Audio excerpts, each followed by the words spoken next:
here I am rehearsing with these kids, and one day, one guy, he gets so upset, he's like, man, it's not like we can go it's not like we can go anywhere with this stuff anyway. We're just gonna stay right here in Meridian, Mississippi. And so when he said that, it triggered something off in me. I was like, wow. So these kids don't really think that their talent can take them anywhere other than the street corner or other than one stage here in Meridian, Mississippi. But I had to break it out. I had to let people know I'm from Mallsville, Mississippi. I was much more smaller town than this one. And God blessed me to make it out of there. So I'm like, why can't you use your talent to make it out of here? And so I kind of took that storyline and really adapted that one into walking out of my shoes. And like now, if you watch it, that's what Alvin Moore, that's what she deals with every day. She deals with some unmotivated kids, or students rather, who don't feel like their gifts will make room for them. But through her dedication to the kids, they're going to begin to see that themselves rise up out of what they're going through. They're going to begin to see themselves actually becoming successful at something they really want to do. So a lot of episodes, so the consensus of it is, it's about what kids go through after the school bell rings. You know, what are the thought process that kids go through after the school bell rings? Why are kids having sex? Why are kids going to drugs? Why are kids unmotivated in school? Why are kids not doing their homework? Why are kids talking bad to parents? Why are kids talking bad to adults? Why are kids acting the way they act, you know? And a lot of times it's because the teachers or the administration, they're not connected with these kids. They don't understand what these kids are going through. So walk them out of my shoes means, okay, you want to help me? You want to help me? All right. Well, how about you come to my house and see what I go through every day? Why don't you go to my gym and see what I go through, see the bullying I go through every day after school? So these kids, they offer the opportunity for other teachers to do this. But Miss Moore, she's the only one who actually does it.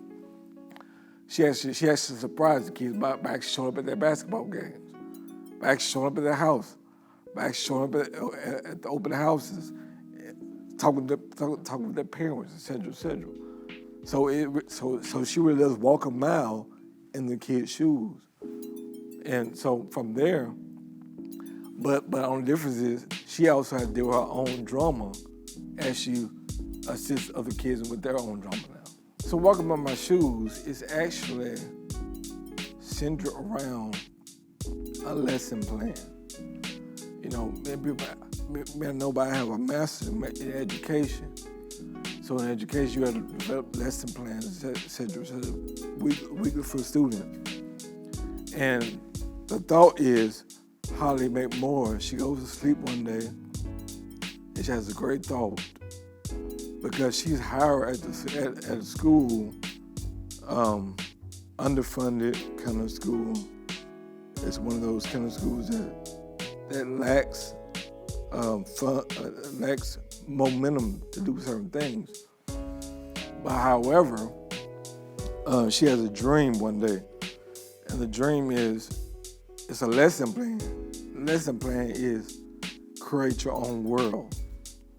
And so she's like, man, what is this about? So she gets up one night, she writes the lesson plan out. And so the lesson plan, each episode is surrounded with a part of the lesson plan. So lesson plan number one, that'd be like executive summary. So she's gonna teach the kids how to write their own executive summaries, and she's also gonna allow them to work in groups or whatever to come to a place where they come to a place of understanding executive summaries. Episode number two may be about demographics on its own. Lesson three, business plan analysis, everything like so. It basically, each episode not only does it give itself to drama, but also give itself to education. So not only is it educating and inspiring, but it's also enhancing the students' knowledge as well. So my prayer is that Alvin Moore, she becomes a teacher of the nation, in a sense. What I mean when I say that, I'm saying like, I want teachers, preachers, principals, etc., to look at this storyline and get inspired for how they can reach their kids. I want teachers everywhere to start commenting on YouTube, start commenting on the pages, to come together, start having discussions about how we can help our children. I want teachers, preachers, pastors, ministers, gang members, etc., to come together and start commenting on this kind of stuff, because I believe until we all come together as in one love, we're never going to really accomplish our goal, which is to bless the next generation. So that's pretty much the goal I have in mind for this. But also, I would also like for, after season 1 gets developed, et cetera, it would be so dope, it would be so awesome if we can have various students from various eras to begin writing scripts as well. That would be so awesome. The kids themselves can actually write what they're actually going through. They can actually turn it in. They can actually get credit for episodes or whatever. And so I really want to make this thing a community, a global community effort, worldwide effort, where everybody gets an input on what they're going through. And because my perspective may be, I have a pretty clear perspective of it. I think I do anyway. But somebody else's perspective may be a whole lot different, maybe a whole lot more diverse. So that's why I really want to open it up for other people to get involved with it. And I feel like it's going to happen. It's definitely going to happen. We got the right people in place to do it. Money may be a little bit, it's always going to be a challenge to do something that you really want to do. I feel like we have the right team in place to do it. A lot of my friends from TAF days, these guys are still with me to this day.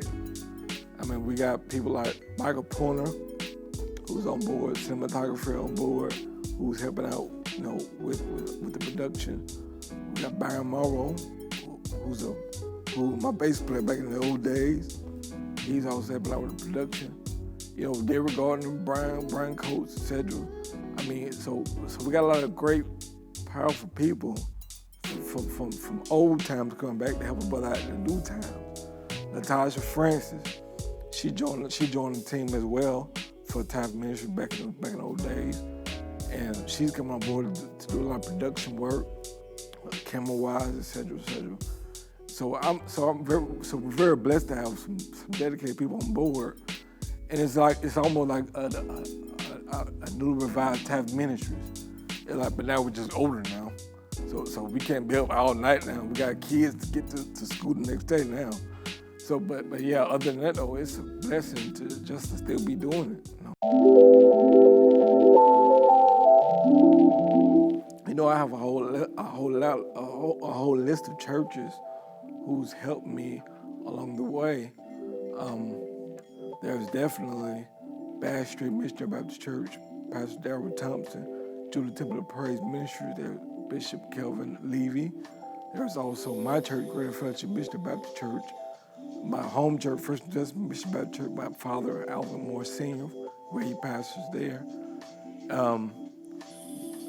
Mount Zion Missionary Baptist Church, Bishop Joseph Walker. But I also must give a special shout out to Pastor Chris Johnson of Zion Christian Ministries, right here in Murfreesboro, Tennessee. They've been very helpful. I thank God for them as well. So.